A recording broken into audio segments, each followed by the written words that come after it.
and welcome to day 20 of the 30-day challenge. We are officially 2/3 of the way done. I don't know about you, but I feel like this has gone by pretty fast. With that said, I'm super excited for the next 10 days and all the different videos and topics that we're going to be going through. So today for day 20, I am answering some questions from some of you about burnout. It actually came up from a couple people in this group who were struggling with it and kind of asking, like, how do I manage my burnout? Are there any ways to stop it before it starts? Or like, what are some tools and tricks for my mental health when I get to this space? So I'm excited to dive in and talk about that today. As you're hopping on, drop some hearts, say hi, and if you're catching the replay, as always, comment replay, let me know that you're here, and share your breakthroughs or questions as we go.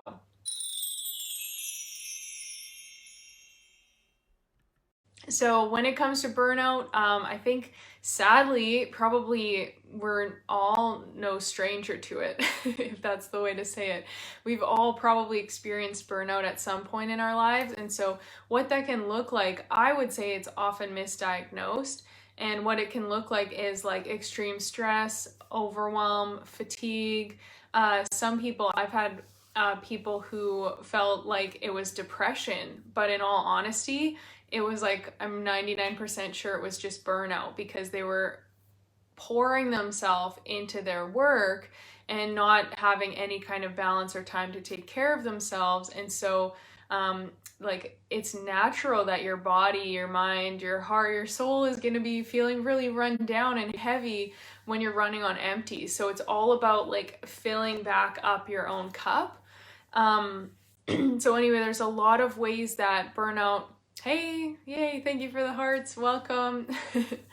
There are a lot of ways that burnout could be showing up for you that you might not fully be aware of or labeling it as burnout right now.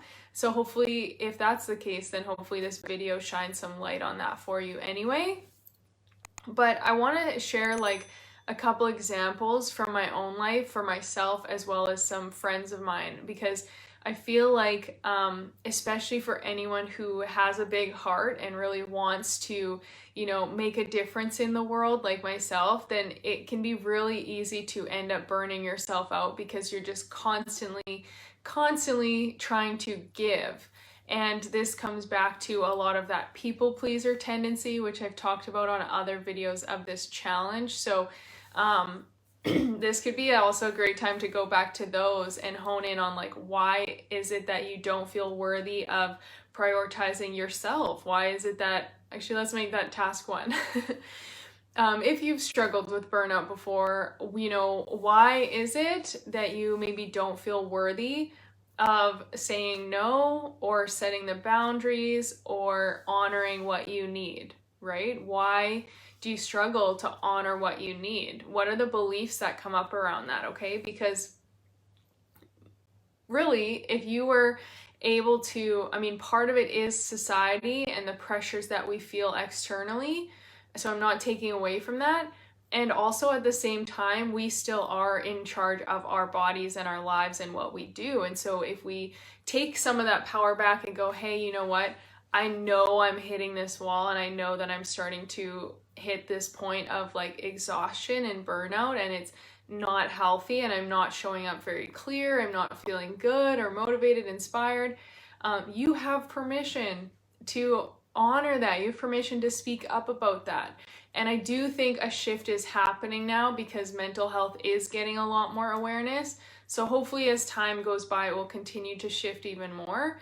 But you can also be a part of that shift because by you speaking up and setting that boundary or saying that, you're bringing more awareness to the fact that like this is very important and a very real thing that a lot of people are going through. So as heart-centered people, it can be really easy to, dismiss our own needs at the expense of others or our jobs or our families or, the world at large.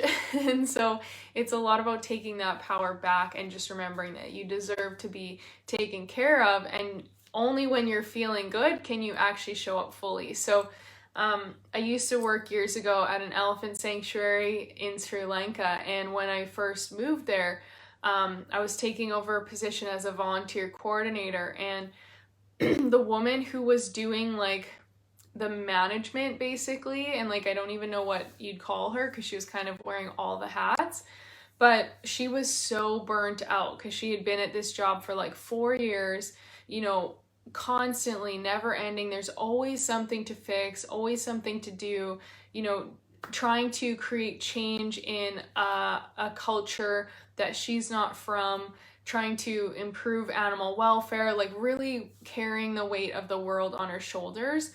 And so she was just like absolutely tapped out to the point where she was so exhausted, so drained, you know, like very emotional, and just knew that she wasn't actually showing up clearly or able to give her best. And so what I think task 2 will be is like to write down some symptoms that you've noticed or some feelings that you've noticed in your own life when you start to feel burned out. So what does that look like to you? Because everyone's going to respond a little bit differently.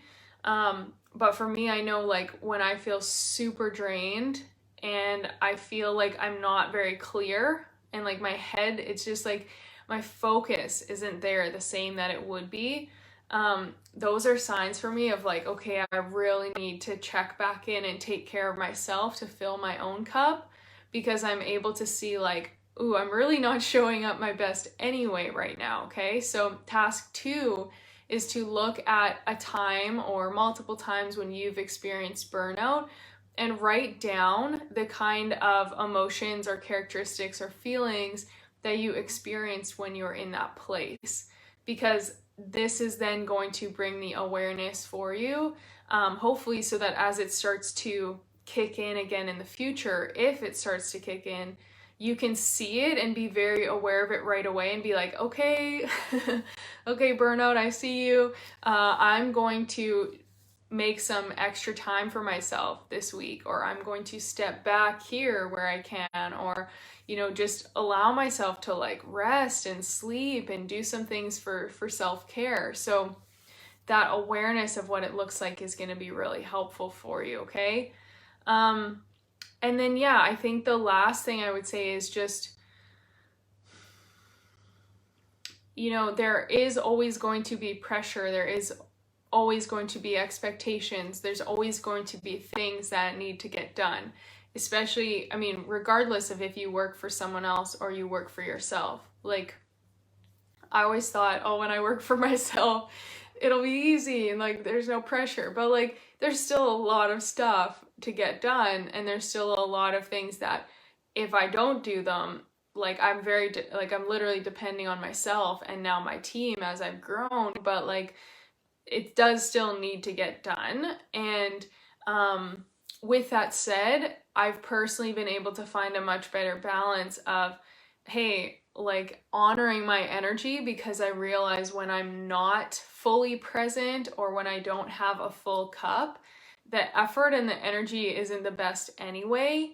So I'm gonna end up having to do it a second time, most likely. So it's kind of like being able to practice setting those boundaries, being able to tune into my heart and what I need, and seeing, okay, you know what, right now I really just need some rest.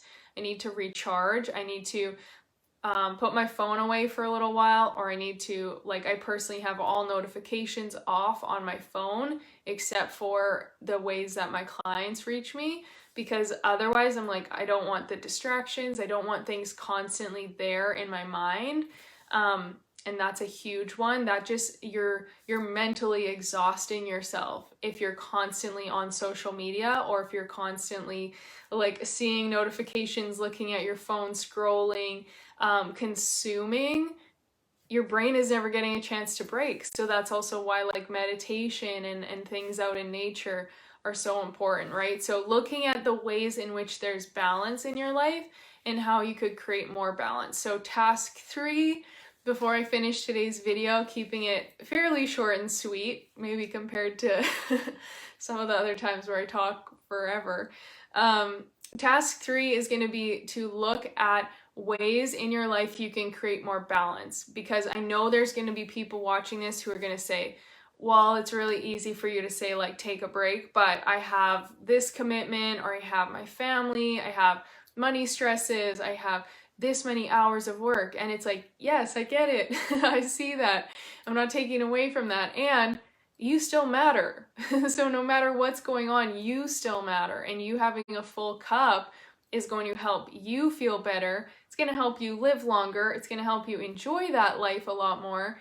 And it's going to allow you to show up better to your family, your career, your finances, your lifestyle, all those things, your friends. So it really is a choice still where you can balance in that time. So task three is to look at where you can create more balance. And this is also, let's just add this in as part of task three, a little bit of an audit of like, where are you maybe wasting energy and draining yourself even more? Because people come to me all the time. Seriously, it blows my mind. People come to me all the time and they're like, I just don't have time to meditate because I'm so busy with work, or I just don't have time to do these things because there's so much overwhelm and stress and stuff I've got to get done. And I'm like, how much extra time do you spend on your phone on Instagram or watching YouTube videos, or, just scrolling mindlessly, and all of a sudden an hour's gone by? Like, you cannot tell me that you are not someone who gets stuck in that. So if you dedicated that hour to yourself and you went and meditated, or you went for a jog, or you went out in nature, or you just started journaling and like processing, releasing whatever's coming through your mind at that time, you feel so much better. So you have the time, you're just not prioritizing yourself in that time. And that's really like the harsh truth. So seeing this, creating this awareness for task three, so that you can find a better balance and go, okay, like if I know I have this commitment with work, or I know I have this commitment with my family or friends, then how can I structure the time around that in the best possible way to feel recharged, to take care of my mental health, okay? So sometimes that means like, yeah, putting your phone on airplane mode, leaving it in another room, and then going somewhere else, or going for a nap, or going to meditate, whatever it is. That's going to look different for each of you. But I really hope this was helpful. Just know that, I think a lot of times we also like look at burnout or stress or overwhelm as like a human a thing like that we all do, or like a sign of how hard we're working or something, or a sign of our worth. And that comes back to the whole first question of like, why do you feel you're not worthy of just like feeling good? Because you deserve to take care of yourself. So feeling burnt out isn't like a sign of like, wow, look at that person, good for them, they worked so hard. It's like, oh yeah, they work really hard and must suck like that they're not able to take care of themselves at the same time. And like, this is a choice though. And I didn't really say that in a nice way, but like, we do have the power to still prioritize ourselves while we do the other stuff. So that whole self-care isn't selfish. It's okay to take breaks. It's okay to set boundaries. It's okay to say no. It's okay to prioritize your well-being in whatever way that looks each day. Okay, so I hope this was helpful. Let me know in the comments below if you found it helpful, if there's any questions. And then those are your tasks, your homework for today. And I will see you tomorrow on the next video. Bye, guys.